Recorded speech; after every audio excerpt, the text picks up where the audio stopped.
täna siis, kui ma siiapoole sõitsin, alguses ma vaatasin, et linn oli nii palju autosid täis ja mõtlesin, et kuidas ma nüüd siit linnast välja saan, aga väga ilusasti roheline tsoon tuli igalt poolt ja jõudsin väga ilusasti kohale siia ja tõepoolest ma natukene rääkisin Issandaga, õieti ma rääkisin natukene varem, mida rääkida siin.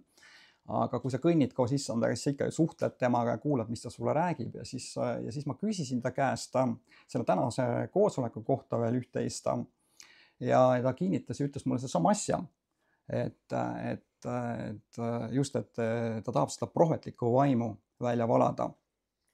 Ja täna nüüd, mis sinuga juhtuma hakkab siin, et kui su süda on avatud, siis selle rääkimise ajal siin ja võib-olla palvetamise ajal ja sa lihtsalt, ja ma küsisin Issanda käest, et konkreetselt, et mis sa mõtled selle all, eks ole, et prohvetlus võib ka väljenduda nagu erinevalt, et ma mäletan, ma olin ühel koosolekul, ühes koguduses ja seal oli siis niimoodi, et tavaliselt on ikka niimoodi, et kui keegi tuleb kõnelema, eks ole, siis ikka eeldatakse kuidagi, et see inimene siis teeb seal kõiki asju, tema siis kõiki asju teeb ja siis ülejäänud rahvas seal lihtsalt istub ja kuulab ja siis palvetavad ja nii edasi. Ja siis me hakkasime seal palvetama ja ma tundsin, kuidas järsku Püha Vaim andis sellise prohvetliku sõnumi. Et kohe selline nagu koorem tuli südamesse, et nagu keegi oleks pannud taskusse mulle mingi asja, et telefoni, kohe tundsin niisugune raskus tuli. Ja siis aga ma olin seal kõnelenud juba enne ja meil oli see palveaeg oli seal ja siis oli nii, et ma nagu ütlesin Issandale, et Issand, et no lihtsalt mul enda sees nagu räägin Issandaga ja ütlen talle, et Issand, et ma ei taha siin kõiki asju ise teha.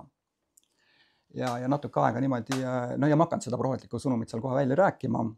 Ja siis oli nii, et ütleme seal mingi võib-olla minut aega või 2 järsku tundsin, kuidas see koorem või täpselt nagu telefon võeti mu taskust välja ja siis läks veel ütleme mingisugused mõned sekundid mööda ja üks naisterahvas hakkas prohvetlikult rääkima ja ta rääkis täpselt selle sõnumi, mida mina oma südames tundsin. Et see on Jumala vaimu töö ja Issand ei ole kunagi mõelnud seda asja niimoodi, et tuleb keegi suur isakene ja on kuskil kõrgel ja ebamaine ja siis kõik kuulavad teda, et tegelikult me oleme üks perekond, me oleme Jumala rahvas ja Jumal tahab, et tema vaim oleks kõikide inimeste peal. Et loomulikult, kui sa oled Püha Vaimu vastu võtnud ja sa oled ristitud Püha Vaimuga, siis tema vägi on sinu elus. Aga see, kuidas ta erinevatel koosolekutel avaldab ennast ja ilmutab ennast, et see ongi erinev ja ta voolab ja see üks selline südamesoov ongi see, et me voolame temaga koos kaasa, et ükskõik kuidas ta siis läheb. Aga mis täna siin juhtuma hakkab, on see, et selle rääkimise ajal, kui sa iseenda sees oma südames mõtled oma asjade peale, see sõnum puudutab sind ühel või teisel viisil ja mind juba puudutas ka sinu tunnistus siin, siis sellel hetkel, mingil hetkel lihtsalt selline prohvetlik ilmutus tuleb su, siis sa näed mingeid asju tuleviku kohta, just tuleviku kohta. Et mitte nagu kinnitus otseselt, et mis on juba, aga tuleviku kohta. Just see oli see, mida Issand ütles mulle, et sa näed midagi oma tuleviku kohta, sa küsid midagi. Võib-olla oma pere kohta, võib-olla oma töö kohta, võib-olla oma teenistuse kohta, oma vaimuliku töö kohta, võib-olla kuhu õppima minna, mida iganes. Et sa mõtled praegu, ühelt poolt sa kuulad ja teiselt poolt sa mõtled ja siis Issand tahab sulle ilmutada just tuleviku kohta asju. Kas pole tore? Imeline, kas pole? Halleluuja, tõesti tore. Et ma seal Kohilas natukene tutvustasin ennast, kuna ma olin seal esimest korda, siin ma olen nüüd teist korda. Et eelmine kord ma olin siin augustis ja siis ma olin siin tõlkimas Radianti, nii et ma ei ole siin kunagi käinud teenimas selles mõttes, aga mul on tõesti südamest nagu hea meel seda teha, sellepärast et ma kunagi, kui mina sain usklikuks, ja see oli väga ammu.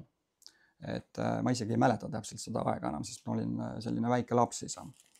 Kuigi ma ei ole usklikust perekonnast pärit. Ja siis ma tahtsin väga ühte kirja kohta ka lihtsalt alguseks kohe lugeda, see oli Filemoni kirja. Pauluse selline üks pisikene kiri. Ja ma tahtsin lihtsalt nagu, kui ma mõtlesin selle maja peale siin ja tol korral ka, kuna ma sügaval nõukaajal sain usklikuks, siis ma sattusin ka sellisesse kogudusse, sellistesse, ütleme, kooskäimistesse just majades, maakohtades ja majades. Ja ma ütlen, Püha Vaim liikus nendes majades. Ja Püha Vaim liikus seal niimoodi, et wow, seal juhtus igast asju. Ja me ise tegime ühte sellist osadusgruppi. ja ma tunnen juba praegu, et mul hakkab nagu elavaks minema enda sees praegu, ma vist võin hakata kõndima siin ka, et meil oli osadusgrupp oli ja siis oli nii, et ma natuke vist Kohilas ka rääkisin sellest, et ka niimoodi ühes väikeses majakeses ja seal oli nii, et püha vaim liikus võimsasti ja me teinekord isegi niimoodi, me jäime ööseks sinna ja me rääkisime peaaegu hommikuni välja ja siis natuke magasime, siis hakkasime üles ja kes läks kooli, kes läks tööle ja mis iganes. Ja seal oli nii, et kõik inimesed, kes tulid sinna, kõik said terveks, et selle osadusgrupi ja selle edulugu oli 100% ja seal oli nii, et seal mitte isegi, ei olnud sellised väiksed asjad ei olnud, aga seal ka suured asjad juhtusid, et mitte ainult peavalu ei läinud ära kellelgi, vaid isegi kasvajad läksid ära ja 100% oli. Aga see oli üks hind, mis me maksime, oli see, et see oli vaimne puhtus, mida me hoidsime seal. Et alati, kui need asjad ei tule niisama, sa pead maksma seda hinda. Nüüd sa ütled võib-olla, et Jeesus maksis hinna ja ta maksis. Aga miski ei tule, nagu öeldakse, midagi ei tule taevast odavalt. Ja Jeesus on maksnud selle hinna, aga see, et see asi läheks edasi siin maa peal, nii nagu Jeesus selle alustas siin, me ju teame seda, et tuleb ka selle eest maksta hinda. Ja mis see hind oli? See oli vaimulik puhtus. Me tulime kokku sinna, meil oli alati selline väike osa seal, kus meil oli selline meeleparanduse osa. Ja mitte alati ongi vaja ju meelt parandada, sest et ütleme nii, et ega siis sa ju kogu aeg ka ju ei tee asju, mis oleks nii-öelda patt või siis mingi selline eksimine, aga vahest oli sellises asju. Ma mäletan täpselt ühte koosolekut, mis meil seal oli, et olime seal ka niimoodi ringis nagu siin ja siis lihtsalt järsku hakkame palvetama seal ja tunneme, et nagu püha vaim ei liigu, ja siis ma ütlesin, et okei, et mis nüüd nagu toimub siin ja siis enda sees vaikselt palvetan ja siis püha vaim ütleb mulle, et siin on lihtsalt ühel inimesel üks asi klaarimata, et las ta siis parandab meelt. Ja siis ütlesin selle välja, kõik vaatasid mind täpselt samamoodi nagu teie mind vaatate, mõni vaatas lakke ka ja mõni vaatas põrandale, midagi juhtunud seal ja siis ma mõtlesin, äkki ma nüüd nagu kuulsin midagi valesti või küsin uuesti issand aeg, siis ikka on, et on see ja näitas mulle seda inimest ka ja siis ma ütlesin selle uuesti välja, et ole hea, et meil oli selline asi, et me läksime teise tuppa, kui kellelgi midagi oli seal. Nii, saagu valgus. Kes see tegi? See oli märguanne, et tuleb veel parandama. Aga siis... See oli ilmselge märguanne, see oli selle koha peal. Siis parandame veelt, issanda nimel. Ja see oli jah niimoodi, et issand ütles mulle, kes see on, see inimene, ja siis ma ütlesin, et okei, et ma tean, kes see inimene on ja siis see kohe inimene tõusis püsti ja ma ei hakanud tema nime ütlema, aga siis ta läks teise ruumi, parandas seal meelt, tuli tagasi, püha vaim langes, kõik said täis püha vaimu ja palvetasime inimeste eest ja kõik juhtus selle suuri asju meie keskel. Nii et see oli see, kuidas see asi meil seal toimus. Hurraa, tšau. Tänu issandale.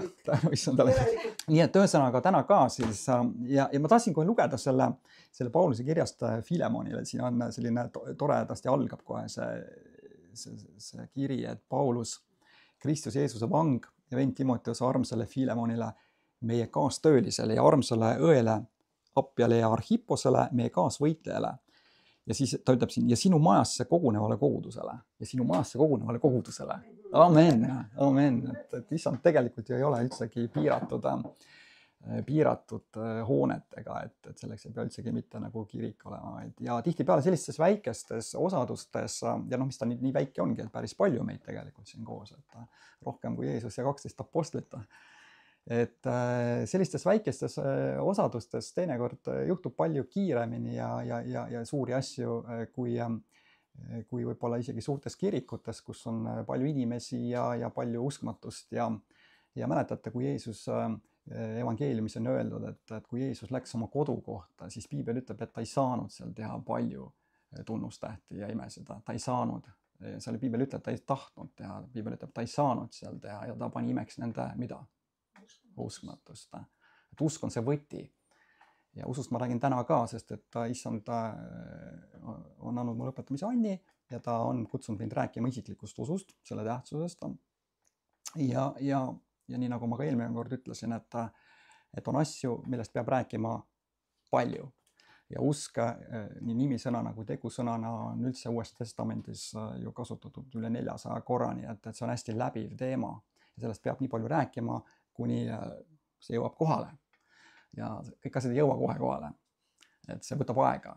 ma mäletan ühes koguduses, ma rääkisin kunagi 2 kuud järjest, iga pühapäev vist oli, kui ma ei eksi, ühest kirjakohast, mis oli Markus 11:23. Ja ma mäletan, seal oli ka niimoodi, et kui ma juba paar pühapäeva olin sellest rääkinud ja siis jälle tegin piibli lahti ja ütlesin, võtame nüüd lahti kõik oma piiblid kenasti, mis see kirjakoht on, Markus 11, kõik hakkasid naerma saalis. Aga 2 kuu pärast juhtus see, et nad kõik olid nii täis usku, et imed hakkasid seal sündima. Selles koguduses ja ma mäletan, pastor tuli, jooksis mu juurde, ütles mulle, palveta mu pärast, ma ei näe tead korralikult ja sai silmanägemise tagasi ja mitte muidugi ainult minu kaudu, aga ka seal teiste kaudu ja palvetasime seal üksteise eest ja asjad sündisid. Ja selles mõttes see usk, aga mis ma tahan just rõhutada, on see, et sellised väiksed osadused ja kodugrupid ja nii edasi, et seal tihtipeale inimesed on hästi avatud pühale vaimule ja kuulevad issanda häält ja usk tõuseb ja siis hakkavad asjad juhtuma. Ja see on väga-väga tore, et see on alati üks ajafaktor usuga, et Jeesus ütles ju, et kui te palvetate, uskuge, et te seda saate, siis saab teile, eks ole, et inimesed tahavad selle keerata just nagu ümber, et kõigepealt ma tahan saada ja siis ma uskun sellest, aga see asi mitte niipidi ei tööta, et selle ole hea, õpi see kohe ära. Kui sa niipidi üritad seda asja tööle panna, siis sa ei jõua mitte oma sellisest inimlikust kogemusest kaugemale.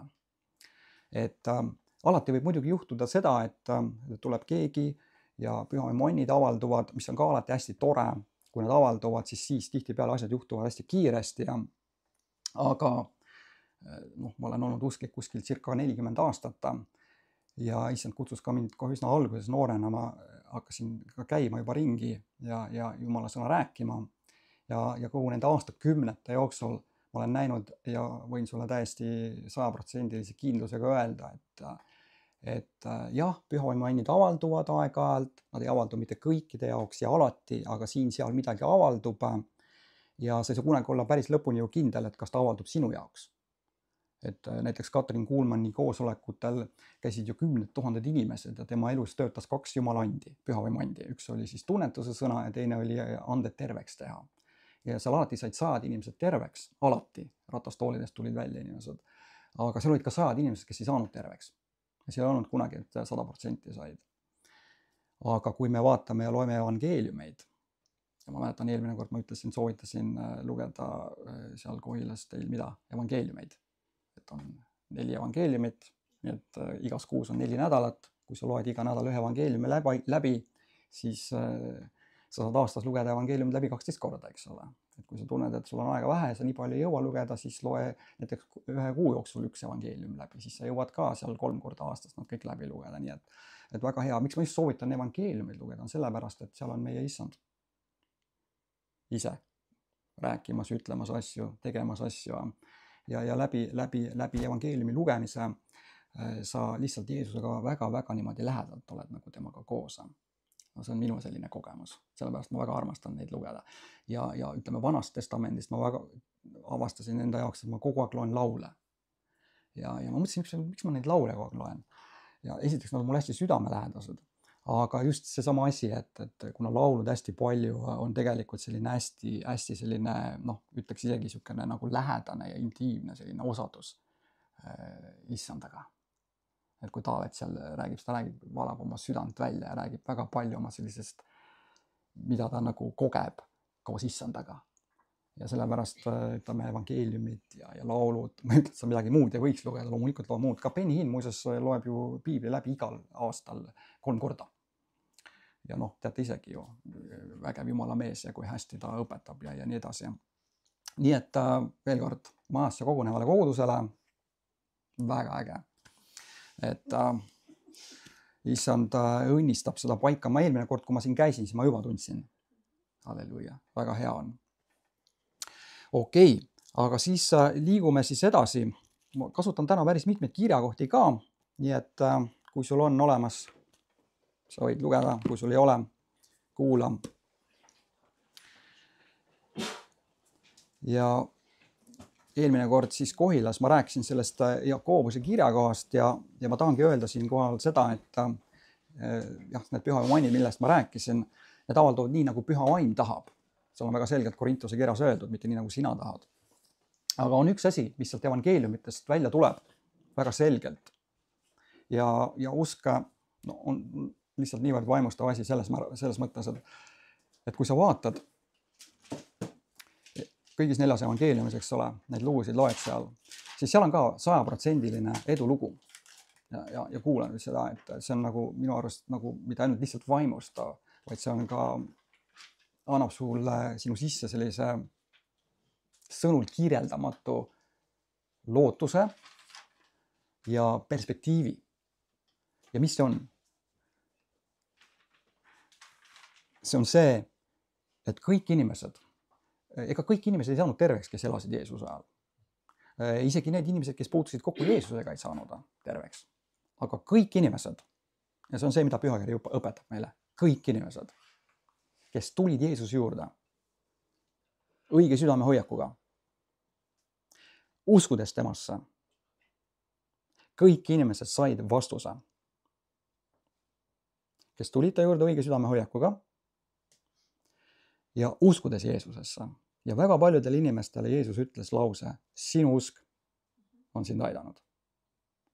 Ja siis ta ütles Markuse evangeeliumi 9. peatükis salm 23 ühed kõige suuremad sõnad üldse, mis ta on öelnud. Ja seal on kirjas, kõik on võimalik sellele, kes usub. Ja see on ülioluline.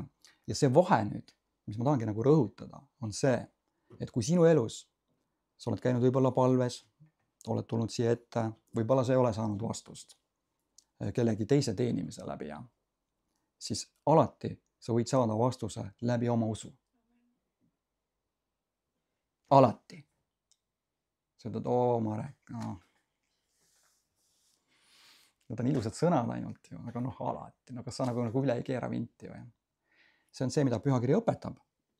Ja nii palju, kui mina selle 40 aasta jooksul olen oma uskumisega lõpuni läinud, ma olen saanud alati vastuse. Alati. Muidugi, ma ei ole kõikides asjadega ka ise alati lõpuni läinud, sest et usk ei ole lihtsalt see, et ja kui ma räägin usust, siis ma ei räägi mitte religioonist, vaid ma räägin elavast usust sinu südames. Ma räägin vahendist, usust kui vahendist. Nüüd vahend võib-olla kõlab natukene mehaaniliselt võib-olla või ütleme nagu mingi tööriist, aga tegelikult ta toimib nagu tööriist. Lihtsalt selle vahega, et see usk on sinu südames ja ta seob sind Jeesusega. Ja seetõttu ta võib-olla nagu, kui ma ütlen vahend, siis ta ei ole ainult vahend, vaid see on ka sinu südame hoiak. See on midagi, mis seob sind Jeesusega. Ja seetõttu ma ei saa öelda, et ta on ainult nagu vahend, aga ta töötab nagu vahend. Ja see vahend on alati sinuga. Ükskõik, kus sa oled. Mina olen enamus oma vastuseid saanud Issanda käest läbi oma isikliku usu. Mitte läbi selle, et keegi palvetas mu pärast. Nüüd, Piibel ütleb, et palvetage üksteise eest, et te saaksite terveks Jakobuse kirjas. Ja see on väga oluline, et me palvetame üksteise eest. Aga väga oluline ka see, et sa arendaksid oma enda usku, oma isiklikus suhtes, oma isikliku Issandaga. See on ülioluline. Nüüd, alguses, kui sa oled noor usklik, mis sinuga juhtub? Ja ma ei tea, kui noored usklikud te siin olete, aga ma räägin noortele usklikutele. No kes on noor usklik? No ütleme selline usklik, kes on alles pöördunud, usklikuks saanud, võib-olla ütleme pool aastat on olnud usklik, võib-olla natuke rohkem isegi. On see, et sa oled tegelikult vaimulikus mõttes selline väike beebi, sa oled alles sündinud. Ja mis sinuga toimub, on see, et selline hästi eriline arm, nii nagu nende füüsiliste beebikestega meil on, eks ole, et me kanname neid kätel. Ja emmekesed toidavad neid rinnast ja selline tohutu hellus ja suur armastus on nende ümber ja kõik on selline hästi hoitud. Ja see on nii looduses, eks ole, enamus loomade puhul ja see on meie inimestega niimoodi. Ja sama on ka sinuga vaimulikult. Kui sa saad alguses, ja ma mäletan enda elus ka, et asjad hästi kiiresti juhtusid. Et palvetasid midagi, juhtus midagi hästi kiiresti. Aga hiljem ma avastasin, et asjad nii lihtsalt enam ei läinud. Ja ma pidin õppima ära selle õppetunni, mida me kõik varem hiljem õpime. Ja see on see, et sa pead õppima käima oma isiklikus usus, oma isiklikus suhtes, oma isikliku Issandasse. Sest see on see, mis on Issanda tahe sinu jaoks. Et kuigi me käime koos ja julgustame üksteist ja alguses, kui sa oled noor usklik, siis sa õpid tema kohta. Kui sa käid koguduses ja kui sa loed piiblit, kuulad, ma ei tea, võib-olla YouTube'ist vaatad, aga ikkagi sa õpid teistelt tema kohta. Ja siis, kui sa oled õppinud tema kohta, sa tuled selle usuga tema juurde ja siis hakkab tema sulle rääkima asju. sest et kui sa ei õpi tema kohta, sa ei tea, milline ta on, siis ta ei saa sulle rääkida, sest et kui ta sulle räägib, ta ei räägi lihtsalt, ta on niimoodi seadnud asjad, ta ei räägi sulle väga palju. Ma mäletan, mul oli ka alguses niimoodi, et kuigi mul oli ilmutusi, aga ta niimoodi väga tihti ei rääkinud mulle. Ja siis ma küsisin hiljem, miks see on niimoodi. Ja siis ta ütles mulle, et see on just sellepärast, et sa õpid teda tundma ja siis ta räägib, siis ma räägin sulle rohkem. Et nii, et kõigepealt sa pead kuulma temast ja siis sa kuuled temalt. See käib niimoodi see asi, jah. Vot. Ja ma pean ikkagi rääkima selle kogemuse ka. Jätkuks nüüd sinu abikaasaga, mis juhtus. Lihtsalt see tuli mulle nii elavalt meelde, et ja kuna ma õieti tegelikult Kohilas ka mainisin ühte seda lugu ja pärast küll keegi küsima ei tulnud mu käest, et ma mainisin seda, et ma olen isegi kogenud ühe inimese ülestõusmist. Ja kuna sa hakkasid sellest rääkima, siis ja ma ka Kohilas ka seda korra mainisin, et siis ma räägin selle siin ka ära teile. Et 90-ndatel siis ärkamise aeg Eestis, igale poole said minna, igale poole uksed lahti, igale poole me ka läksime ja igale poole me ka rääkisime.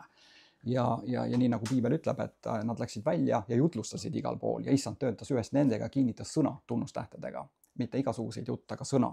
Nii et kui tunnustähed ei järgi, siis järelikult ei ole sõna räägitud. Aga kuna me rääkisime sõna, kuulutasime evangeeliumi ja issand kinnitas sõna tunnustähtedega. Ja siis kõik asju juhtus. Kes mäletavad veel seda 90-ndat ärkamist, siis kõik asju juhtus.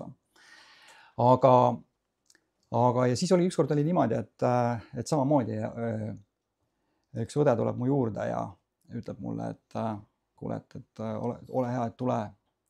Natukene selline jairuse lugu oli seal, et tule, et mu tütar on suremas. Ta tuli mu juurde ja ütles mulle, et kuule, kas sa saad tulla ühte venda nagu vaatama, et ta on nagu väga raskes olukorras, et ta on nagu suremas. Ja samamoodi see hetk, see õige hetk, kui sulle öeldakse ja sa tunned oma südames. Ma mäletan, ma hakkasin nagu minema ja ma nagu korraks mõtlesin, et see on nii nagu inglise keeles öeldakse tough case. Et ma olen alati olnud nagu oma südamest pigem võib-olla natukene selles suhtes ettevaatlikum, kuna ma ei taha, et mingisuguseid fiaskod tekivad.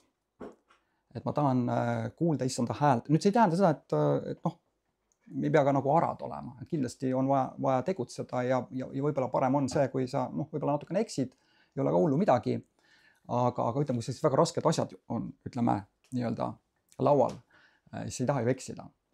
Ja ma paletasin enda sees, mõtlesin issand, et mis nagu toimub ja ma juba läksin sinna poole ja minemise ajal kuskil poole tee peal ma tundsin järsku enda südames, et sellist surmatunnet. Nüüd ma ei tea, kas teil on olnud, mul on elus paar korda olnud sellist aega, seda surmatunnet, selline halastamatu, selline jäik, selline külm tunne tuleb su peale, sa tead, et see on nüüd kõik. Jõudsin sinna kuskil poole teeni, selle inimese tundsin järsku seda tunnet. Ja mõtlesin lihtsalt, kas ma lähen või ma ei lähe sinna. Ja siis oli see hetk, et mine. Ja ma läksin sinna ruumi sisse ja ma läksin selle mehe juurde ja ta oli seal voodis pikali. Ja siis me proovisime teda seal äratada ja ta oli nagu läinud juba. Aga ta oli nagu soe veel, aga ta ei reageerinud absoluutselt mitte millelegi, et ta põhimõtteliselt oli juba seal niimoodi, just nagu läinud. Ja siis sellel hetkel, mõtled, mis sa nagu teed sellisel hetkel. Ja Kaelin kiiresti nagu palvetasina ja ma tundsin hästi tugevat usku sellel hetkel enda sees. Ja siis ma nagu pöördusin ta poole ja ma käskisin Jeesuse nimel, et tule tagasi. Sest ta ei olnud päästetud. Ja ma ütlesin issand, et ära lase tal surra. Ja ma ütlesin, et ma käskisin tal tagasi tulla seal samas, et ta ei läheks põrgusse. Ja mingi hetk, kui ma olin selle palvetanud, nagu seisin ja vaatasin ta peale niimoodi, järsku ta silmad läksid lahti ja ta tuli tagasi, vaatas ringi niimoodi, et ta nagu ei saanudki kohal küll aru, kus ta nagu on või mis toimub. Ja siis, kui ta hakkas natukene selgemas ja siis ma tutvustasin, mõtlesin, mina Marek, ma olen usklik, kuula nüüd väga hoolega, mis ma sulle ütlen, see on nagu elu surma küsimus. See, mis sa nüüd ütlesid, elu ja surma küsimus, ma hakkas kohe helisema mu sees. Siis ma vaatasin talle otsa ja ma rääkisin talle Jeesusest, ma ütlesin, palveta nüüd mu pärast. Ja siis ta palvetas mulle järgi ja silmas ma nägin, kuidas see klaasistunud pilk läks soojaks ja selline nagu mingisugune rahu tuli tema silmadesse. Ja me palvetasime ära, ma läksin minema, mul endal oli rahu südames ja siis õhtul läks see mees koju ära, issanda juurde. Me saime ta kätte viimasel hetkel.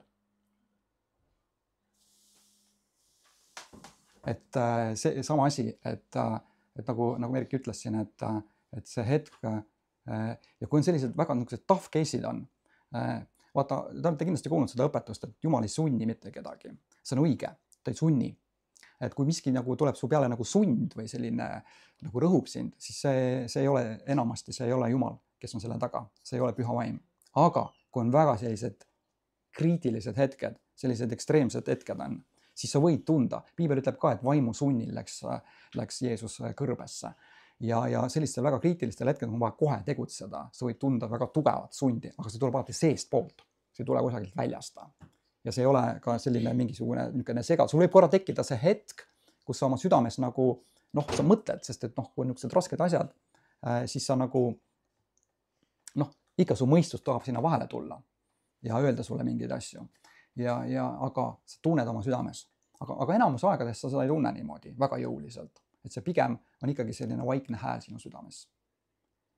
Aga seda on võimalik kuulda. Nii et kui sa ütled, et ma ei tea, et ma ei kuule Jumala häält, et siis ma ütlen sulle esiteks seda, et sa oled kuulnud juba Jumala häält, sellepärast, et sa oled saanud usklikuks.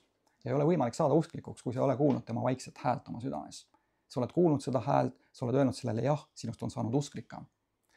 Ja see on juba väga hea. Nüüd, kui sa ütled, et ma tihti väga ei kuule tema häält, siis ei ole mingit suurt probleemi selles. Et sa saad veeta issandaga aega ja sa õpid tema häält kuulma. Ja tasapisi, step by step, päev-päevalt õpid sa tema häält järjest rohkem kuulama. Ja muidugi sa eksid ka, paned mööda, ei ole hullu midagi, parandad meelt ja elu läheb edasi. Et ei ole hullu mitte midagi, aga sa lihtsalt õpid. Väiksed kogemused, suured kogemused. Nii et sellised asjad. Jaa, et väga kriitiline teinekord on sellised kriitilised hetked. Aga tuleme tagasi selle usu mõtte juurde, et just ma tahan nagu rõhutada seda ühte asja, eks ole, et sinu isiklik usk annab alati sulle vastuse, varem või hiljem. Ja ma just rõhutan seda, varem või hiljem. See on alati see ajafaktor sinu palvetamise ja vastuse vahel. Vahest see vastus tuleb kiiresti, eriti kui on väga kriitilised hetked. Aga vahest see vastus võtab aega. Ja selle asja nimi, mis seal vahel on, selle palvetamise ja selle vastuse vahel, selle asja nimi on K-tähega sõna. Ja seda tänapäeva ühiskond ja tänapäeva maailm enam üldse ei taha isegi kuulda, rääkimata armastamisest. Selle sõna nimi on kannatlikkus. Amen. Aga see on see, mis paneb su usu tööle. Ja see on ainult üks asi, mis viib sind sinna vastuseni. Aga väga hea uudis, ma veel kord rõhutan, on see, et sinu usk annab sulle alati vastuse. Alati vastuse. Jeesus ütles, kõik on võimalik sellele, kes usub. See ei saa olla vale. Jeesus ütles need sõnad. Kui ta ütles, et kõik on. Üks päev ma küsisin issanda käest, ma ütlesin talle, et ma olen nii palju nagu näinud nagu puudujääke, eks ole, enda elus, ka teiste usklikute elus, ma olen ka ligi 40 aastat olnud aega vaadata, mis toimub usklikute elus, vaadata neid kõrvalt, olla nendega koos, ise kogeda oma elus asju. Ja issand näitas mulle, et usklikud teevad palju õigeid asju. Palvetavad, väga õige, kiidavad issandat, väga õige, loevad piiblit, väga õige, kõik see on väga tore. Aga üks koht, kus nad tihtipeale nagu feilivad, on just see kannatlikkuse pool. Nad ei oota ära oma vastusta. Ja eriti läänemaailm, kus inimesed on harjunud sellega, et kõik käib kiiresti.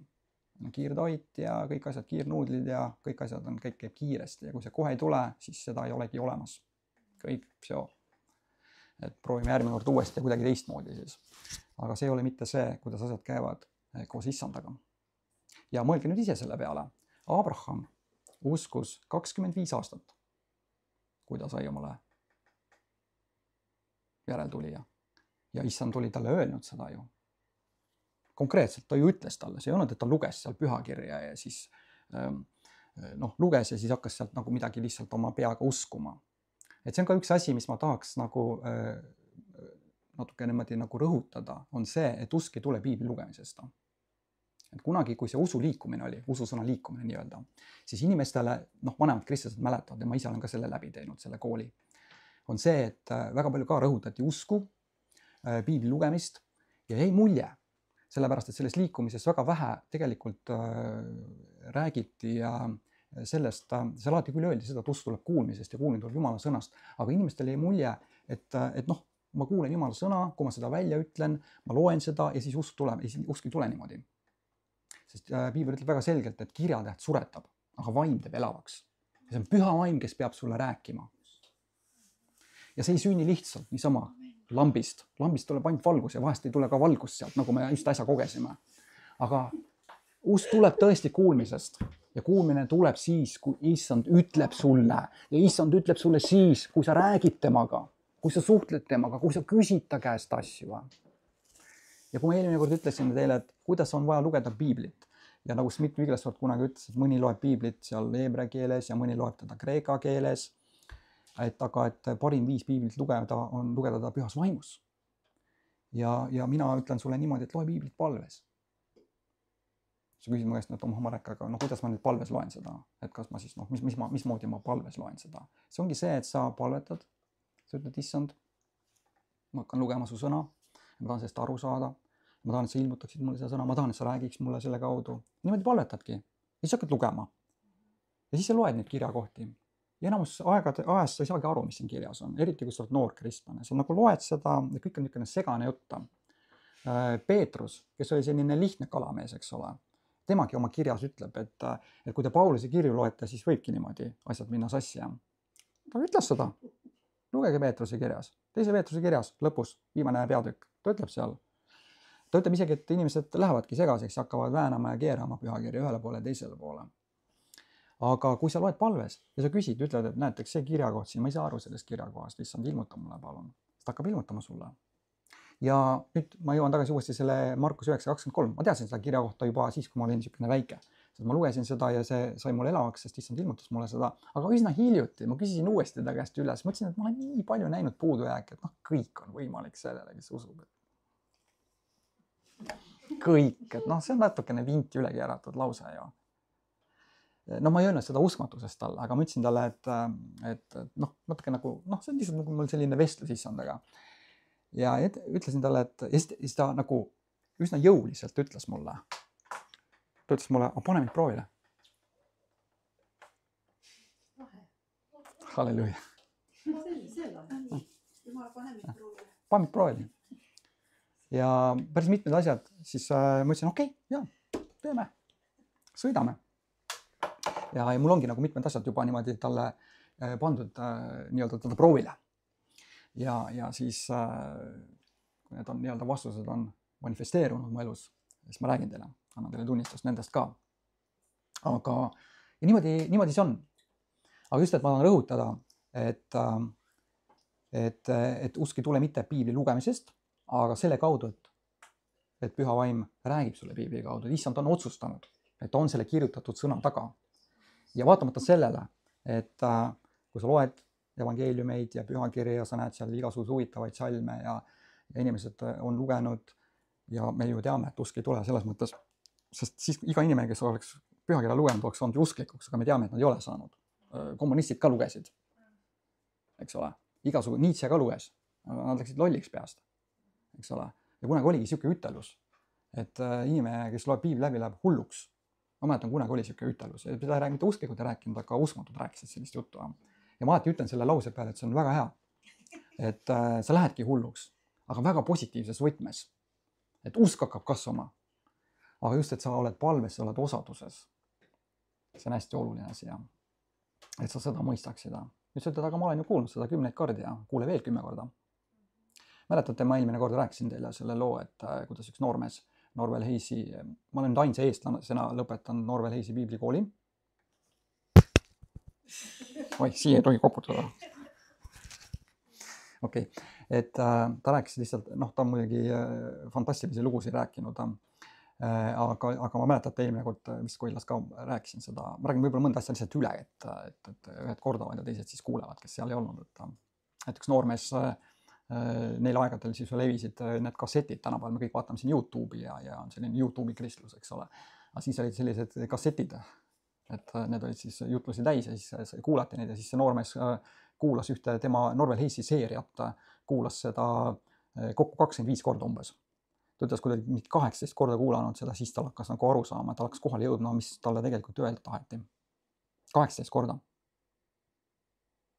Ja kokku kuulas 25 korda, see oli üks selline kassetiseeria, mis rääkis finantsasjadest ja uskumisest sellesse. Ja siis ta oli niisugune noor mees. ja ta sai selle usu enda sisse ja siis 2 aastat hiljem sai temast miljonär. Ta tegi seal ühe businessi, jumal õnnistas teda, aga ta väga selgelt teadis, mida ta peab tegema ja tal oli väga suur usk sellesse tänu nendele kassettidele. Nii et noh, ütleme nii, et see, et keegi saab 2 aastaga miljonäriks, selliseid asju no, ei juhtu väga tihti. See ikka võtab kauem aega. Aga kui sa tead issanda õnnistusega, siis juhtuvad sellised asjad. Ja ma toon ühe teise näite ka, kus ta rääkis ühest naisest, kellel oli laps, kes oli täiesti totaalselt halvatud ja mitte ainult füüsiliselt, vaid ka vaimselt. Nii et ta oli igatpidi oli halvatud ja liikunud korralikult seal ja ta oma nii-öelda vaimselt arengut oli ka täiesti väga suure peetusega. Ja ta kuulis seda usuõpetust ja õpetust uskumisest, oma isiklikust uskumisest. Ja muidugi ta oli ju ka käinud ja palvetanud ja lasknud palvetada ja seda oli ka lugematu arvu kordi tehtud ja mitte midagi olnud juhtunud. Ja siis ta lihtsalt otsustas kasutada oma isiklikku usku. Ja mida ta tegi, oli see, et ta iga päev võttis selle lapsekese, niimoodi hoidis temast kinni ja niimoodi nagu oleks kõndinud temaga mööda põrandat. Hoidis lihtsalt tema niimoodi kinni ja niimoodi proovis liigutada oma jalgu, ütles Jeesuse nimel ma käsin sul kõndida. Jeesuse nimel ma käsin sul kõndida. Jeesuse nimel ma usun, et mu laps saab terveks, et issand teeb ta terveks. Ja ta niimoodi iga päev tegi seda ja siis igal õhtul ta tänas issandat. Issand, ma tänan sind, et sa teed mu lapse terveks, ma usun sinusse. Ja kuna usk on veendumus selles, mida ei nähta, siis ta väljendas seda oma tänuga. Ta tänas ja kiitis issandat, see on alati usu osa. Ja igal õhtul ta tegi seda. Ja kuulan nüüd hästi hoolega. Ta tegi seda 3 aastat. 3 aastat. Mitte 3 päeva. 3 aastat. Ja ühel päeval, kui ta oli õhtul tänanud ja ta oli voodisse läinud ja peaaegu magama jäänud. Üks asi veel, mis ta palvetas. Ta ütles, et issand, ma usun, et lisaks sellele, et sa teed mu lapse terveks halvatusest, ma usun, et sa annad talle ka ühe Anni. No, emad, isad, me kõik tahame, et meie lapsed, eks ole, on sellised imelised nunnukesed, kes teevad meist midagi paremini. Kas pole nii? Ja tema ema ka otsustas niimoodi uskuda. Ta tegi seda 3 aastat. Ja ühel õhtul siis, kui ta oli jälle seda sama asja teinud ja loomulikult teised ümberringi olid ammu juba tead löönud käega, aga see naine uskus. Ja naised, emad oma lastesse. Nendel kunagi kuskil lõppe otsa. Ja tema uskus. Aga ta uskus vastavalt pühakirjale. Ta uskus, kõik on võimalik sellele, kes usub. See sama salm, kõik on võimalik sellele, kes usub. Ja siis ühel õhtul, kui ta oli magama jäänud peaaegu, ta kuulis alt klaverimängu. Ja ta läks ja vaatas, mis toimub. Ja ta laps oli saanud terveks ja mängis klaverit. Nüüd sa ütled, et see on nüüd küll mingi ulme, tead. Et kas tõesti issand teeb selliseid asju või? Jah, teeb. Teeb. YouTube'is on üks teine lugu, ka sellise halvatud naise lugu, on see Baxter, Lady Baxter Healing. Ma ei tea, kas ta enam elab vist, kui siis ta on juba vist mingi 100-aastane. Aga võib-olla 90-ndates midagi. Tema uskumise rada ja aeg oli veel pikem kui 3 aastat, oluliselt pikem. Aga ta sai kaalvatusest täiesti terveks ja ta käis mööda USA väga ringi, väga kuulus tunnistus, see jõudis minust isegi Valgesse majja välja see asi. Et kas issand teeb selliseid? Jah, ta teeb selliseid asju. Ta teeb väikseid asju, ta teeb suuri asju. Ta võtab sul ära väikse peavalukese, aga ta võib ka halvatud terveks teha. Aga ta teeb seda usu läbi. Ja nagu me seal Kohilas ka ju rääkisime sellest Jakobuse 1. peatükist, me ju lugesime sealt seda 1. peatükki, kus on öeldud sellised sõnad, et niisugune inimene, kes kahtleb, ärgu ometi arvaku, et ta midagi saab issandalt. Nii on. Me peame seda aktsepteerima või siis me nagu teeme mingit oma asja. Nüüd mina ei taha oma asja teha. Ma tahan aktsepteerida seda, mida issand on öelnud. Ma tunnen, kuidas siin kellegi usk praegu on tõusmas. Võib-olla isegi mitmel. Ja. Teine asi, mis ma tahan väga rõhutada, on see, et asjad ei sünni su elus automaatselt. See on hästi oluline. See on niisugune võib-olla ka niisugune lihtne lause.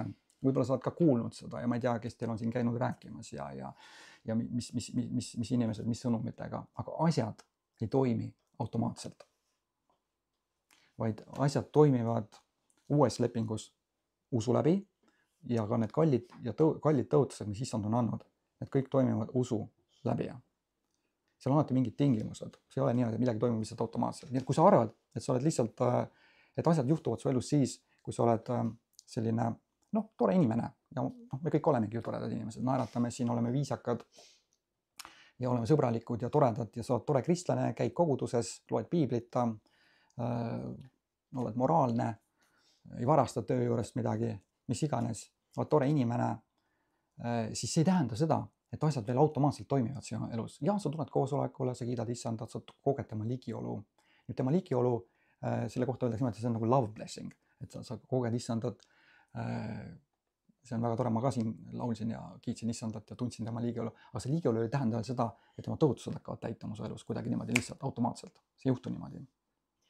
Ja nagu ma ütlen sulle veel kord, et kui sa oled noor kristlane, see, mis ma alguses rääkisin, siis ma ütlen noortele kristlastele alati, et paluge kohe suuri asju. Sellepärast, et alguses Jumal vastab hästi kiiresti ja suured asjad sünnivad.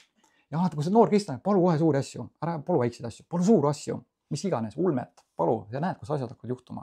Sest kui sa saad vanemaks ja mida vanemaks sa saad, seda rohkem sa hakkama vastutama oma isikliku usu ja oma isikliku osalduse pärast. Ja asjad ei lähe enam nii kiiresti. Ja sellepärast paljud vanemad kristlased on sellise nagu nende elu on võtnud nagu selle suuna, et nad küll käivad koguduses, aga neil on päris palju vastamatu palveid nende elus. Ja ma olen küsinud issandaks mitmeid kordi, miks see niimoodi on. Ja see on üks põhjus, miks see on, et nad on jäänud liiga palju sõltuma kellestki teisest. Ja see ei ole õige. Issand ei tee asju niimoodi. Ja seda on mul praegu lihtsalt nagu, issand ütleb mulle praegu minu läbi seda, et see ei ole see viis, kuidas ta asju teeb. Et kui me surume issandale peale asju, nii-öelda oma mõtteid ja oma mõtteviise, et kuidas tema peaks asju tegema, siis on ette määratud läbi hukkumisele. Ja usu mind, sa pettud elus asjades. Aga kui sa aktsepteerid seda, mis on nagu tema viisid, mäletate, piibel ütleb, et Mooses tundis Jumala teid ja Iisrael nägi Jumala tegusid, aga nad ei tundnud tema teid ja sellepärast esimene põlvkond suri seal kõrbes. Aga sinul on see isiklik osadus issandaga. Nii et hästi oluline mõista. Asjad ei toimi automaatselt, seal on omad tingimused. Teine korintlastele, 4. peatükk. Tahan siin sulle ühte asja näidata sulle.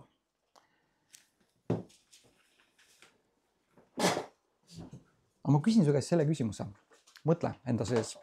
Kui see naine, kelle laps jäi terveks halvatusest ja nii sellest füüsilisest halvatusest, ja ta hakkas kõndima ja issand andis talle ka Anni, et hakkas klaverit mängima. Ja see sündis meie ajal. Norval rääkis seda, ta ei olnud mingi tumbluuda. See on kusagil keskajal, et ei tea ka äkki ikka juhtunud, et võib-olla ikka keerati vinti üle ja pandi mingi ilus jutt kuskile kirja ja tegelikult asjad nii ei käinud. Need olid inimesed, kellede elus ma ise olin Norveliga koos ja ühesõnaga nad ei valeta. Sest et issand tegi nende kaudu selliseid imesed. Need on nagu asjad, mis sünnivad ka 20. sajandil ja 21. sajandil ja ka 22. sajandil. Et issand ei ole surnud. Ja paraku ei ole saatan ka surnud. Et kuulsime just seda rünnat. Me puutume selliste asjadega kokku. Aga meil on see eelis, et meil on olemas see vägi neid olukordi lahendada.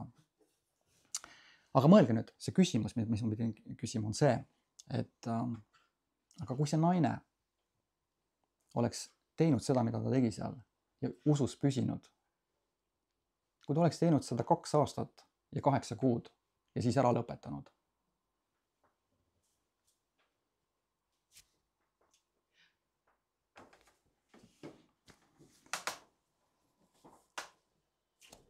ei pea vast väga pikalt mõtlema, eks. Aga ta läks lõpuni. Et tihtipeale issand ei ütle sulle täpselt seda kuupäeva. Kui ta oli öelnud Abrahamile, siis Abraham uskus 25 aastat. Ja alles siis, kui ta oli suurem osa ajast uskunud, alles siis aasta enne. Mõelge ise, kui pikk aeg see on. Nüüd hea uudis on see, et Abrahami elus kõik ülejäänud Jumala õnnistused tulid kiiremini. Ja see on alati hea uudis. Sinu elus ongi niimoodi. On asju, mida sa usud kaua. Ja tegelikult sinu teekond taevasse on ju ka tegelikult terve sinu eluaegne uskumine. On ju nii? Aga on asju, mida sa usud kauem, on asju, mida sa usud, võib-olla sa saad vastuse kiiremini. Ma ei tea, miks see nii on, issand on asjad niimoodi seadnud. Aga Abraham, kui ta oli uskunud oma järglast 25 aastat ja alles aasta enne tema sündi, issand ütles talle konkreetselt, et aasta pärast saab sul olema.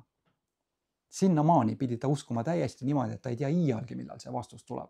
Ja usu mind, tal oli selliseid hetki ja selliseid päevi ka, kus ta mõtles, et see asi siin lihtsalt ei toimi.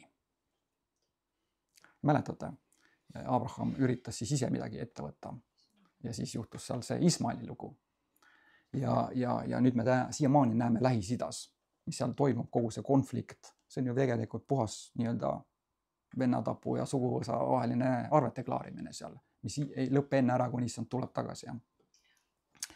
Aga see hea uudis on see, et issand vastas Abrahamile mitmetes teistes asjades ja ma ütleks isegi kõikides muudes asjades vastas ta talle varem. Ta tegi tema rikkaks, ta tegi tema terveks, ta andis talle võite lahingutes, kui ta nende erinevate lahinguolukordadesse sattus ja kõik need, ta andis talle soosingud seal nende teiste kuningate silmis, et teda ei löödud maha tema ilusa naise pärast ja nii edasi. Kui te loete neid lugusid, siis te näete, et Jumal vastas Abrahamile paljudes ja peaaegu kõikides ülejäänud asjades, ta vastas talle kiiremini.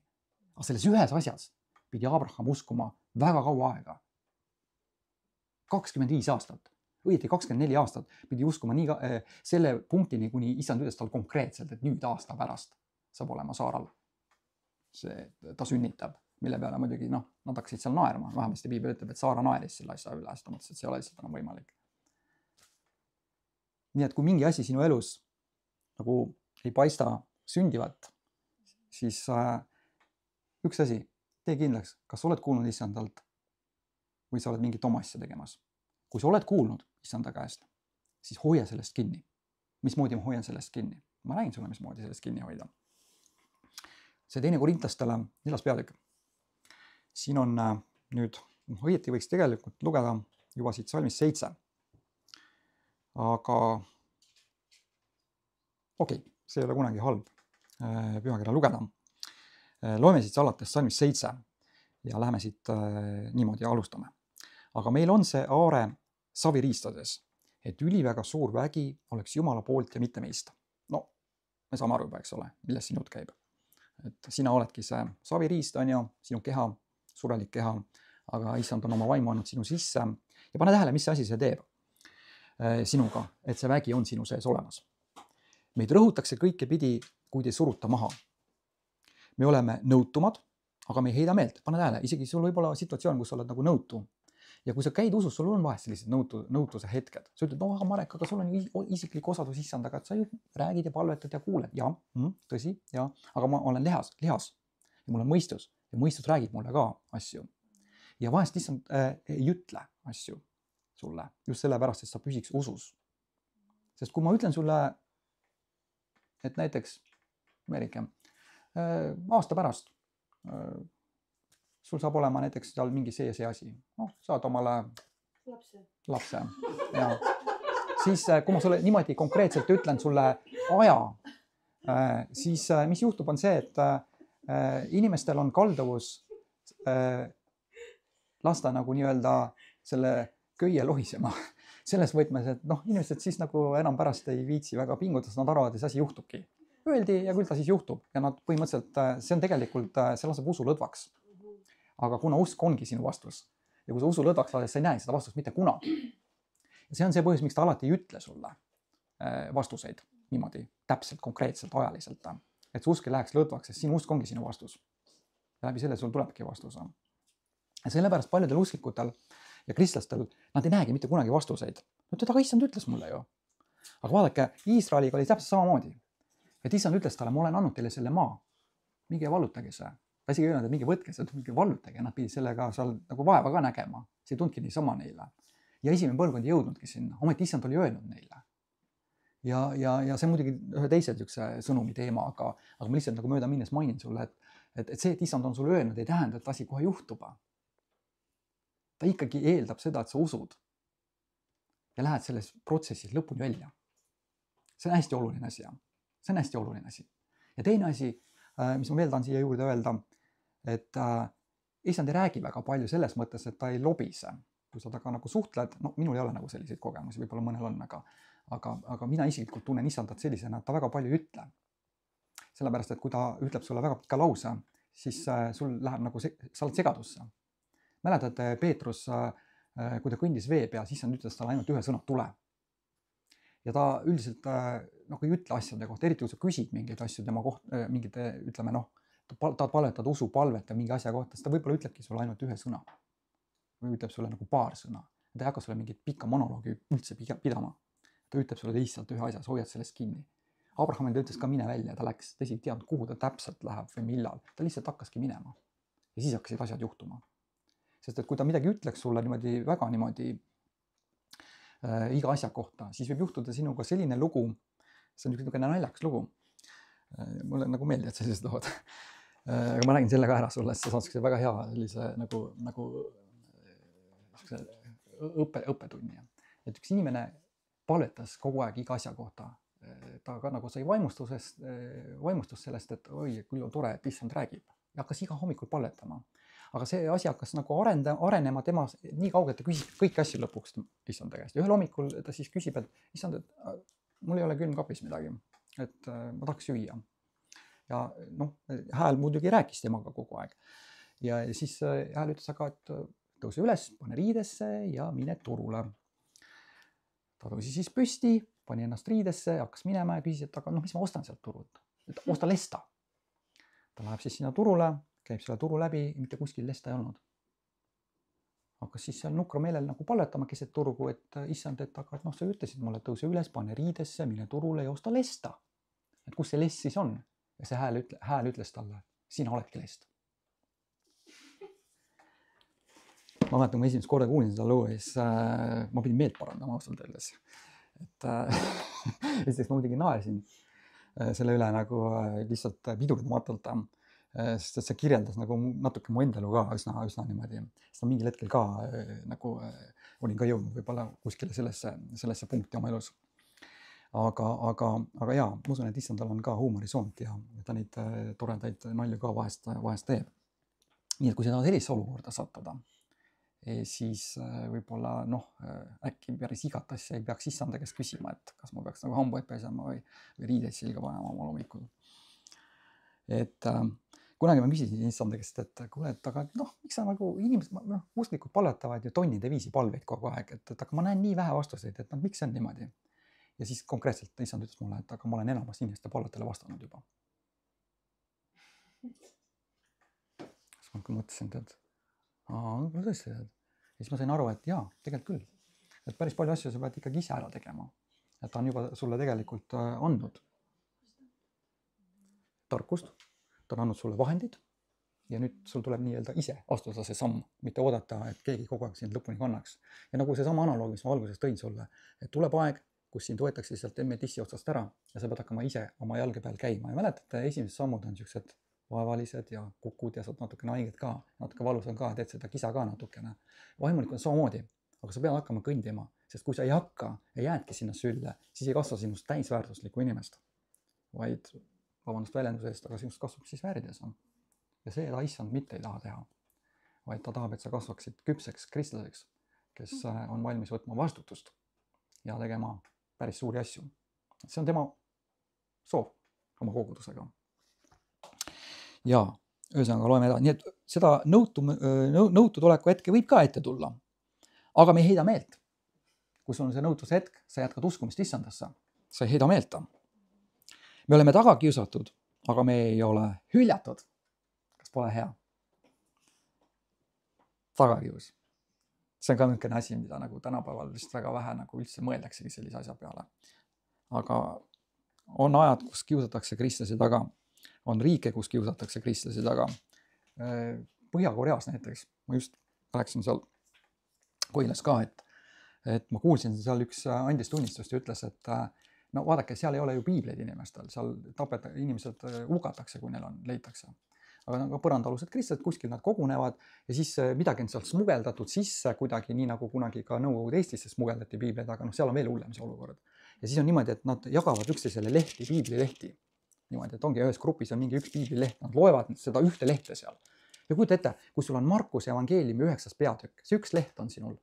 ja sul on, ütleme, 5 Korea kristlast, kõik loevad ainult ühte asja sealt. Kõik on võimalik sellele, kes usub. Seda ütles, issand ise ütles seda. Kujutage ette, mis seal toimub. Milline tohutu vaimne nälg seal on. Ja Jeesus ütles ju, et kellel nälg ja janu, nendele vastatakse. Ja nad loevad võib-olla seda ühte kirja kohta ainult ja sellest piisab. Et võiks tulla see elav usk ja asjad võiksid hakata juhtuma. Ja seal juhtub juba asju. Et varem ja hiljem kukub see koloss ka kokku ja see koonduslaager seal ka keritakse need okastraadid seal kokku ja tuleb see suur ärkamine, ma olen täiesti veendunud selles. Nii, me oleme maha vajutatud, aga me ei hukku. Me kanname alati enestega issanda Jeesuse surma oma ihus, et ka Jeesuse elu meie ihus tuleks ilmsiks. Sest meid, kes elame, antakse alatasa surma issanda Jeesuse pärast, et ka Jeesuse elu meie surelikus lihas saaks avalikuks. Nõnda siis on surm vägem meie sees, aga elu teie sees. Aga, et meil on seesama usuvaim, seda mööda, nagu on kirjutatud, ma usun, sellepärast ma räägin. Siis meiegi usume ja sellepärast me ka räägime. Teades. On see väga oluline asi seal. Teades. Mitte arvates midagi, võib-olla, äkki. Ei, teades. Sellepärast. Et me teame asju. Et see, kes üles äratas issanda Jeesuse, ka meid üles äratab ühest Jeesusega ja seab ühest teiega enese ette. Sest kõik sünnib teie pärast, et üha rohkemate kaudu üliväga suureks saav arm valmistaks ikka rohkemat tänu Jumala austuseks. Ja ma tahan näidata veel ühte asja sulle siin selles salmis just eriti 13. Jällegi, ütleme, tulen natukene tagasi selle sama ususõna liikumise juurde ja võib-olla teie seas on ka neid inimesi, Erik muidugi mäletab neid aegu ka, et ma ei tea, kuidas siin teistega. Et kui tollel ajal väga palju räägiti sellest, et sa pead tunnistama oma usku, rääkima. Ja siis ma mäletan, see on kõik õige õpetus. Jeesus ütles ju, et kui keegi ütleb sellele mäele ja ta kasutab seda sõna ütlema 3 korda ja uskuma ainult 1 kord. Ehk et see oli kõik tollel ajal õige õpetus. Aga mis selle õpetuse sees unustati rääkida või mida nagu piisavalt palju rõhutatud, oli see, et kuidas see usk täpselt nagu tuleb. Et see oli nagu selline, ja siis mis juhtus inimestega, aga minu endaga oli see, mida hästi palju kogu aeg räägiti, oli see, et usu, võta seal kirja koht, kui sul on mingi haigus, ütle lihtsalt, et vot Jeesuse Kristuse vermete läbi ma olen terveks saanud. Ja siis me kõik niimoodi tunnistasime, midagi juhtus, muudkui tunnistasime. Aga ma panin tähele ühte asja, et kui ma olin nagu haigeks ja ma tunnistasin, ja ma viskasin pärast isegi nalja, et kuna ma olin tegelikult näinud nagu ikka päris suuri tervenemise, haigete tervenemise seal, ikka suuri asju. Ja siis ma tegin pärast hiljem niisuguse nalja, et Jumal parandab kõiki haigusi välja arvatud nohu. Ja mäletate võib-olla niisugust naljalauset, et kui sa ravid seda, siis sul läheb 7 päeva ja kui sa ei ravi, siis läheb nädal aega selle terveks saamiseks. Niisugune nali oli kunagi. Ja ma mõtlesin, et huvitav, mis nagu toimub, et nagu miks Jumal nagu kõik muid haigusid ravivad, aga nohust ta nagu ei ravi.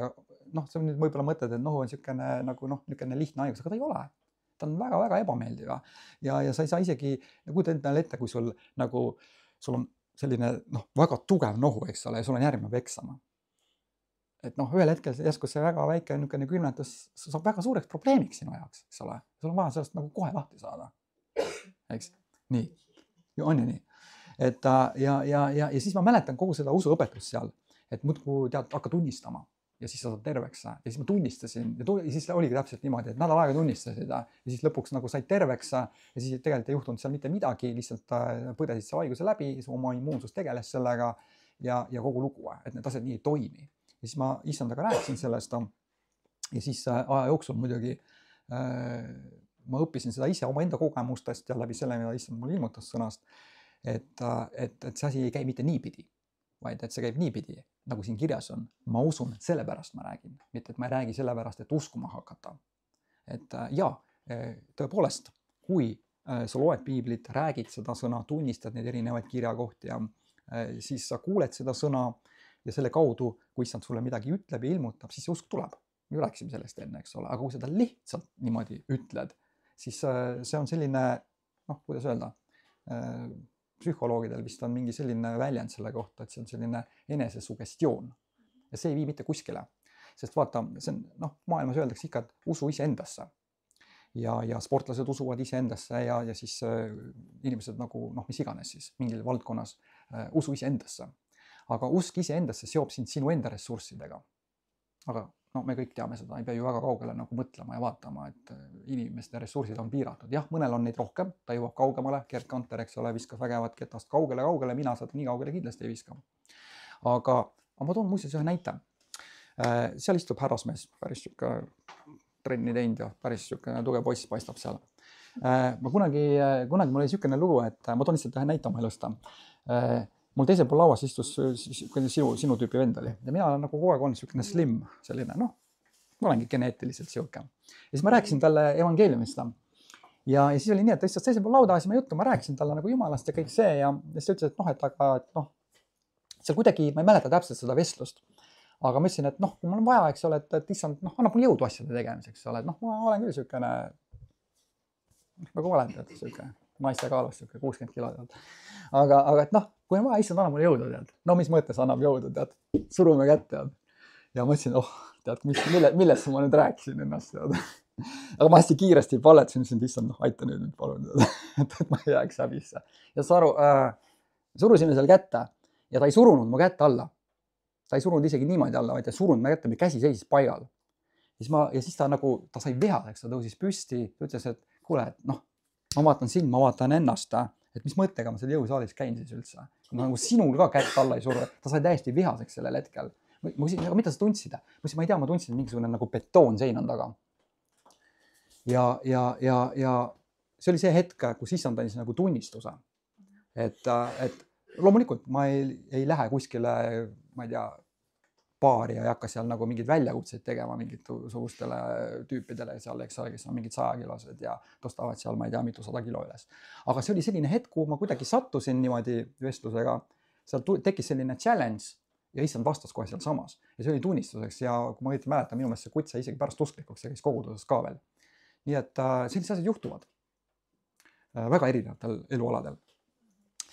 Ja just see koht siin, et ma usun, sellepärast ma räägin. Mitte see, et sa räägid, kogu muudkui tunnistad, ma olen terveks saanud. Ei, kõigepealt on see asi, et see usk peab tulema su südamesse ja see tuleb ainult sinu isiklikus osaduses issandaga. Sa räägid temaga, sa küsid ta käest, täpselt samamoodi nagu Peetrus ütles, issand, kui see oled sina, siis käsi mind tulla vee peale. Ja Jeesus ütles ainult ühe sõnu, tule. Ja siis tuli see usk tema sisse. Aga pane tähele, ka selles loos seal Peetrus pidi hoidma oma usku, see ka ei toiminud automaatselt, ta pidi sealt paadist välja ronima, ta pidi seal kõndima, ta hakkas seal ka kahtlema, siis ta hakkas vajuma, siis ta karjus appi ja õnneks Jeesus oli seal koha peal, tuli talle appi, muidu ta olekski, ma ei tea, kas tal oli ujumisoskus või olnud, aga ilmselt mingi teema seal oli, sest et ta oli üsna hirmul. Aga issand nagu aitas tema sellest olukorrast välja. Kas ka sinu elus on sellised hetki? Aga kui sa hoiad sellest usust kinni, nagu ka Merike läks, issand kõnetas teda, see usk tuli ta südamesse, ta hoidis sellest usust kinni, läks Norra, tegi oma asjad ära, tulid tagasi, andsid tunnistust sellest, et issand elab. Et me ei ole siin mitte lihtsalt religioossed, et teeme lihtsalt mingit religioosset asja või mingi tore klubi, et käime koos ja selline padjaklubi. Vaid meil on nagu, meil on elav issand. Halleluuja.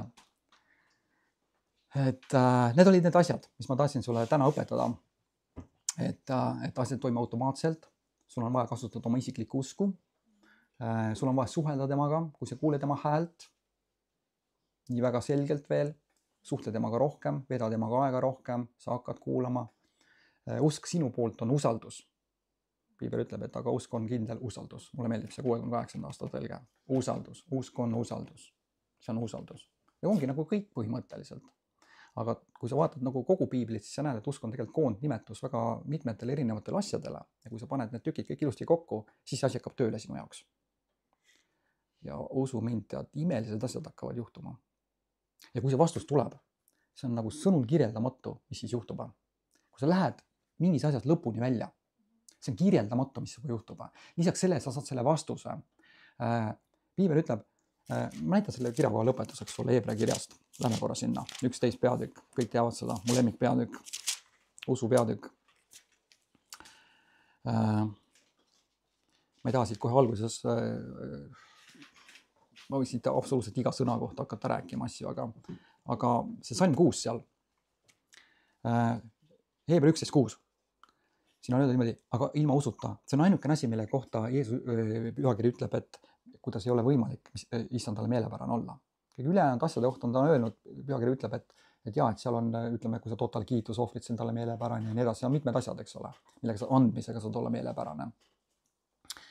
Ja nii edasi, palju asju, erinevaid asju. Aga ainult usu kohta ta ütleb niimoodi, et aga ilma usuta on võimatu olla. Ta ütleb seda nagu reverse moodis või ütleb niimoodi, et ilma selleta on võimatu olla meelepärane. Ta ütleb niimoodi, et kui sa usud, siis ma olen sulle meelepärane, aga ilma selleta on nagu võimatu olla meelepärane. Kuigi see töötab ka vastupidi, oma usus oledki talle meelepärane. Aga ilma usuta on võimatu olla meelepärane, sest kes Jumala juurde tuleb, peab uskuma, et tema on olemas. See on esimene eeldus, eks ole. Ja et ta annab palga neile, kes seda otsivad ja mulle väga meeldib see Amplified Bible, ma otsin selle kaasa ka, aga ei hakka siit praegu lugema, aga ta ütleb seal niimoodi, et kes innukalt ja hoolikalt teda otsivad. Innukalt ja hoolikalt. Mitte lihtsalt. Okei, pühapäev, koosolek, okei, reede täna siin juba tead, hingamispäev on alanud ja siin, okei, täna otsin siin koha peal. Aga see on selline pidev protsess. Ja siis ma küsin issanda käest, et aga ole hea, ütle mulle, mis see tähendab siin salmis 6, meelepärane, mis see tähendab sinu jaoks? Miks see salm on nii oluline ja miks see usk on nii tähtis ja nii oluline sinu jaoks? Ta ütles mulle niimoodi, et vaata, see meelepärane tähendab seda, et teiste sõnadega nüüd, et sa ei loe mitte meelepärane, vaid sa loed seda nii, nagu mina nagu mõtlen selle meelepärasuse all. Tema mõtleb, mitte mina, Jeesus. See on see, mis ta ütles mulle. Et see on see võimalus, et ma saan anda sulle vastuse. Ja see on see, et see on mulle meelepärane. See toob mitte minu, vaid tema südamesse rõõmu. Et ta saab anda sulle vastuse. See on selle pärast seal niimoodi kirjas. Keegi ütles amen. Amen. Jaa. Et selle pärast et see on talle meelepärane. Ja ma mäletan ükskord ammu, ma olin mingi novembrikuu äkki vist oli Pärnus seal, mu lapsepõlve veetsin Pärnus. Ja siis ma olin seal tänava peal ja ma küsisin issand käest, et issand, et usk, et miks eks ole usk. Ja siis ta ütles mulle, et vaata, et see usk paneb mind nagu sirutama üle kõikide olukordade, üle kõikide inimeste selleni, kes usub ja tooma talle vastuse. Ja ma ütlesin, issand, see on nii imeline. Ja siis ma olin sellel päeval sõitmas, just mind kutsuti ühe perekonna juurde. Ja seal oli üks selline teismeeas tüdruka, kes oli käinud mitu korda palvetamas, et ta saaks pühavaimuga täitumise. Ja ta ei olnud saanud seda. Kõik ümberringi nagu olid rõõmsad ja täis väge ja rääkisid keeltes ja nii edasi, aga tema ei olnud saanud seda. Ja tema vanemad olid tema pärast palvetanud, oli kogudust käinud ja ta ei olnud seda saanud. Ja ma ütlesin issandale, et okei, et ma ei lähe nüüd palvetama tema pärast sinna, sellepärast, et teised on nii palvetanud juba ja ma nagu ei taha minna sinna lihtsalt veel kord palvetama ja midagi ei juhtu. Ma mõtlesin issand, et ma tunnen enda sees usku ja ma panen lihtsalt oma usu tema heaks tööle. Issand oli nõus sellega. Ma läksin sinna, ma rääkisin temaga, ma isegi ei palvetanud ta pärast seal. Ma ütlesin talle, et vaata, ole hea, et võta lahti Apostlite tegude raamat, loe läbi 2. peatükk. Ja kui sul on nagu tahtmist lugeda, loe sealt edasi ka veel. Aga lihtsalt loe läbi ja mina lihtsalt oma usuga aitan sind, kuna ta oli noor kristlane, siis ma sain teda oma usuga aidata. Ma ütlesin talle, et loe ja siis sellel hetkel, kui sa loed selle lugemise ajal, sulle tuleb see kogemus. Ja ei olnud seal mingisugust väänamist ja pigistamist ja ütle nüüd järgi neid sõnu ja mingit sellist asja ei olnud. Ma lihtsalt ütlesin talle ja aitasin teda omaenda usuga. Ja hiljem ma kuulsin siis tunnistust, et ta läkski oma tuppa, ta tegi seda, mida ma talle ütlesin, ei hakanud seal oma peaga väga mõtlema mingisuguseid asju välja ja seal samas pühavaim langes ja ta sai selle kogemuse vahetult issanda käest.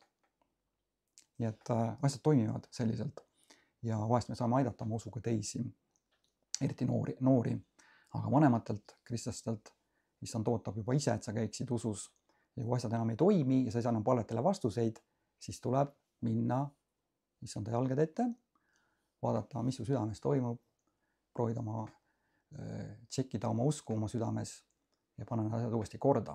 Ja siis hakkavad jälle need vastused tulema. Lihtsalt vanema kristlasena sa pead vahest kauem seisma ja hoidma kinni ja tegema teatud asju, mida võib-olla nooremana nii väga issand veel ei oota sinu käest, aga vanemana juba ootava. Vot. Aamen. See oli see sõnum, mis ma tahtsin öelda. Mul on siin muidugi hästi palju igast asju kirjutatud, aga need asjad on ikka nii, et jätame midagi teiseks korraks ka, eks ole. Ja mul on üks küsimus selle viimase asja kohta, mis sa ütlesid. Aga väga paljud inimesed arvavad mingil põhjusel, kurat valetab neile, et issand ei taha neile anda vastust. Isegi kui see on väga piibelik vastus, et issand ei hooli nendest. Et ma mõtlen just kristlasi, ma mõtlen maailma. Et mismoodi sa neile vastaksid, kes arvavad, et issand nagu on kade, ei taha nagu vastata palvetele. Ja no selle kohta muidugi on selline klassikaline näide ju evangeeliumis, et kus pidalitõbine tuli ja ütles Jeesusele, et kui sa tahad, võid sa mind puhtaks teha. Ja ma olen seda jutlust väga palju kuulnud, eriti usuringkondades. Ja see on väga hea seisukoht. Aga nagu te juba mind natukene tunnete, te teate ju, et ma küsin neid asju üle ta käest, kui ma loen piiblit, palves ja nii edasi. Ja ma ütlesin talle, et ja alati nagu ma tean nendest sõnumites kuidagi jäi see pidalitõbine sellisesse valgusesse, et ta justkui nagu ei uskunud. Aga issand ütles mulle, ta tegelikult uskus. Ja ta vastas tegelikult talle. Lihtsalt ta tuli selle, vaadake, kõik inimesed, kes tulid Jeesuse juurde, nagu ma enne ütlesin, nad tulid ja palusid Jeesuse käest halastust. Punkt 1, eks ole. Ja nad kummardasid teda. Ja see kreekakeelne sõna, eks ole, kummardama, see tähendab tegelikult sõna otseses mõttes maha heitma. Ja nagu kutsu lakkuma oma peremehe sõrmi. See sõna tõlge tähendabki seda. Aga see tegelikult näitab su südame hoiakut. Oma täielikku sõltuvust temast, eks ole. Sa tuled tema ette. Ja nagu sa läksid palve issanda ette, see oli raske situatsioon. Sa tead, see ei olnud sinu võimuses lahendada. Sa tulid issanda ette sellise südame hoiakuga ja sellise usuga. Mitte usmatuses. Paljud lähevad ka, lihtsalt halavad. Aga neil ei üldse usku. Ja nad ei saa vastused, aga sa lähed usuga. Ja kõik need inimesed said vastuse. Kõik inimesed said vastuse. Ma rõhutan seda, kõik inimesed said vastuse. Mitte ükski ei läinud ära tühjade kätega. Ära läksid, teate, kes läksid ära tühjade kätega? Kirikutargad. Kirikutargad. Kirikutargad. Nüüd, ära saa minust valesti aru. Mul ei ole teoloogia vastu. Ma olen ise ka piiblikooli õpetanud. Üks osa minu haridusest. Teine osa siis finantsharidus. Aga piibel on piibel. Need olid kirikutargad, kes kogu aeg käisid ja kiusasid Jeesust. Ja kogu aeg nad läksid ära tühjade pihkudega. Nii oli. Ja ma ütleks niimoodi, et kõige parem viis on, ma toon ühe näite sulle. Kui ma olin seal piiblikoolis, meile tuli sinna, mina ei ole kutsutud evangelistiks, et mul ei ole seda andi. Aga seal oli niimoodi, et üks mees, üks evangelist tuli sinna meid nagu koolitama ja õpetama, et kuidas evangeliseerida. Ja kuna ma istusin seal üsna ees, siis ta tahtis selle näite tuua ja et näidata, kuidas evangeliseerida inimest tänava peal. Ja siis ta võttis mind ja ma ise enda siis mõtlesin kogu aeg, et mina küll ei tahaks minna sinna ette. Mul ei ole nagu seda evangelisti andi, et läheks mõni siuke inimene, kes on evangelist, kohe tead säravalt, toob kohe siukse hea näite seal kõikidele kogu klassile. Ta võttis lihtsalt mind sealt laua tagant. Ütles, mida sa teeksid? Inglise keeles muidugi, et mida sa teeksid, kuidas sa mulle räägiksid? Ja seda rõõm natukene, kuidas öelda, oli natuke sellises kimbatuses seal. Aga muidugi ma hästi kiiresti palvetasin. Ja teate, mis juhtus? Juhtus see, et see samal hetkel issand andis mulle tunnetuse sõna. Ütles mulle, et tal on selg haige. Ja ma selle hetkel, kui see tuli mu sisse, kohe nagu usk tuli ka kaasa, kohe ma naeratasin, mõtlesin talle, et kuule, ma võin küsida selle käest ühe küsimuse, et muidugi võid küsida, ja oli juba niimoodi oota, mis nüüd tuleb, siit hakkad mulle Jeesus suhu toppima või.